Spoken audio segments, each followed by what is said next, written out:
Okay guys, I want to give you a little tour of my gear that I use, since I get asked so many questions and people often say to me, why have you got such a small amp? Well, it's all I need. It's not the size that matters, it's the motion of the ocean and all of that. Right, so I'll give you a little rundown on what I'm using here. This is the Laney VC50. As you can see, it's got a big shiny front panel in it, and if you look really closely you can probably see the reflection of my big bald head in it.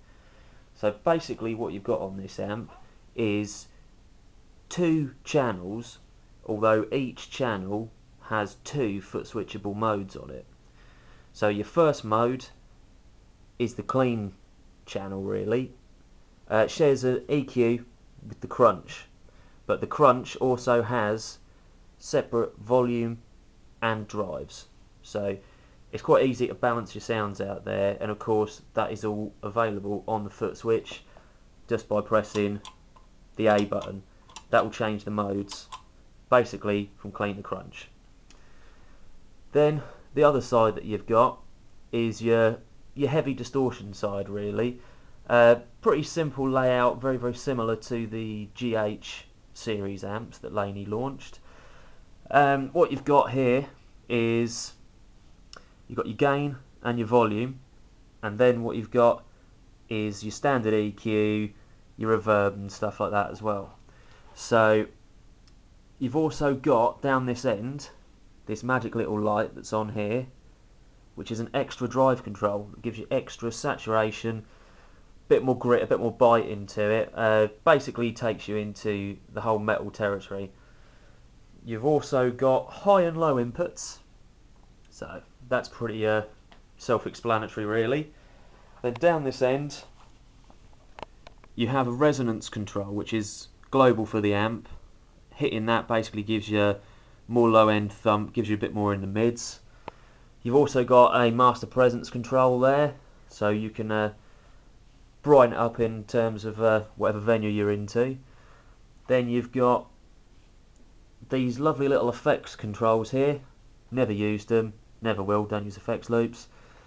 Then you've got the reverb controls. The reverb on this is pretty cavernous, and that is also foot switchable here, so that's pretty cool. Foot switch will let you change between the two sides of the amp, so A and B. Basically gives you the option of having 4 sounds set up at once. Okay, so that's the amp. I could talk to you a bit about the speakers that I'm running. There's one HH in there and one Eminence at the moment. The Eminence is one of the Jet City designed ones that I kind of stole off of other guitarist. It's pretty cool. Gives a pretty balanced sound, but you know, I'd like to change them out soon to a pair of nice matching Celestians. Okay, so now I'll talk you through my guitar. This is the Vanquish Mystique Custom.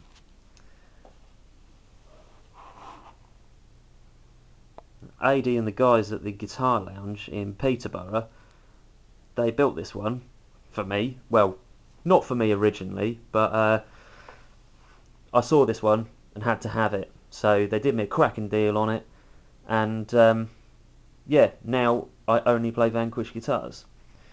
It's a pretty cool beast. First thing you notice is this cool bridge on it. It's like tailpiece, but the strings still go all the way through the body. So it's kind of like the best of both worlds.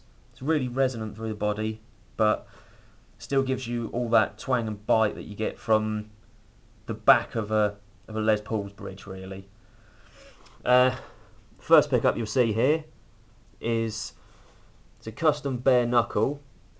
It's basically a mule pickup, but it's been branded with the Vanquish logo, and it's black. As you can see, I'm heavy-handed, and I've already chipped some of the paint off, and I think that will continue happening for a long time yet.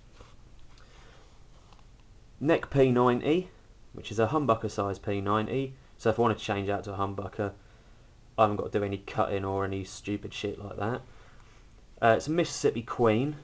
I've also got treble bleed on that, so it just helps when I back that volume off to clean that pickup up. The treble bleed really helps to keep it clean and keep a bit of that P90 scratch without it getting too dirty or muddy. Three-way toggle, usual nice medium jumbo frets on that. The fretwork that AD and the guys do over at Vanquish is second to none. Probably it's just the best that I've ever seen. Got a lovely ebony fretboard on it and ebony headstock there. I'll give you a quick look at the back as well. So there you can see the neck join. It's really really smooth, really easy to play. Don't get this, I don't get up this end of the neck, so don't really worry about access to the top frets, but that is pretty good for a single cut style guitar. As you can see there, lovely lump of mahogany, and these cool open back tuners. Really cool, really stable, and also really easy to service. So really chuffed with them. As you can see there, there's the string ferrules. They're pretty solid. Obviously anchor the strings in pretty well. It's a pretty cool sounding guitar, all in all.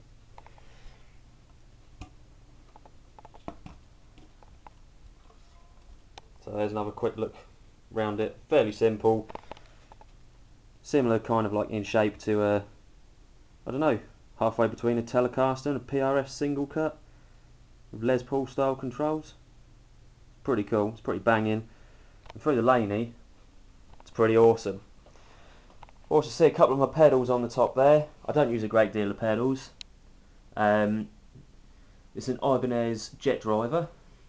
Pretty self-explanatory.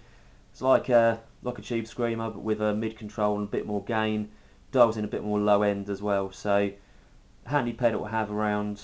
Pretty good for recording as well. Foot switches on them are a bit noisy and they do pop and squeal a bit, but you know, usually when I've got it on, it's on and I don't turn it off, so I'm not worried about pops and squeals. TC Polytune, decent tuner, sometimes a little bit temperamental, especially as we drop tune to C sharp, but other than that, it's pretty decent.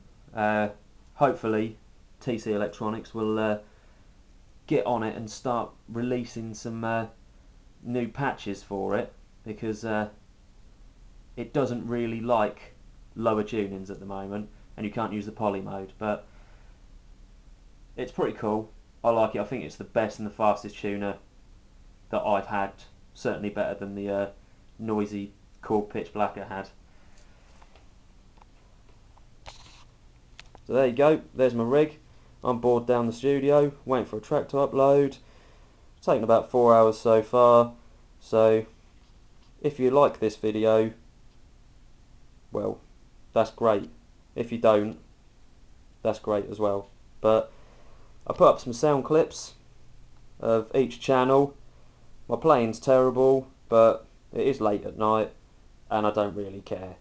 So I hope you enjoy it, and yeah, listen to the first. We are dead good.